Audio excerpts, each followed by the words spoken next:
Mi-matinée à Jénine, le ciel retentit encore des tirs et des frappes israéliennes. Nous sommes dans le nord de la Cisjordanie, occupée par Israël depuis 1967.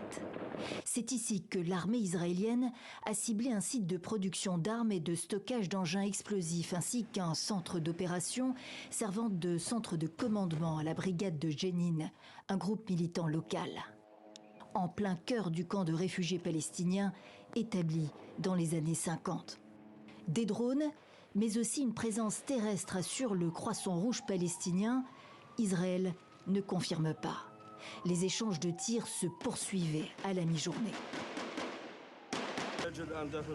C'est une véritable guerre ce qui se passe dans le camp de réfugiés. Il y a eu des frappes aériennes et à chaque fois qu'on y va, à 5 ou 7 ambulances, on revient avec plein de blessés. Des blessés et des morts condamnés par l'autorité palestinienne.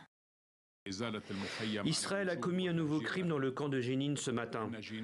Leurs forces ont détruit des infrastructures et des biens de résidents innocents. Les autorités israéliennes assurent pour leur part tout faire pour épargner la population civile.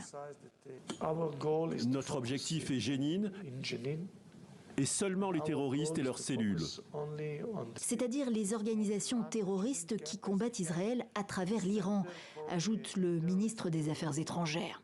C'est dans le camp de Jénine qu'ont été préparées les attaques terroristes contre des civils israéliens, dit-il. Les groupes palestiniens, notamment le djihad islamique, promettent une réponse à Israël. Toutes les options sur la table. La Jordanie appelle la communauté internationale à mettre un terme aux attaques d'Israël dans les territoires occupés.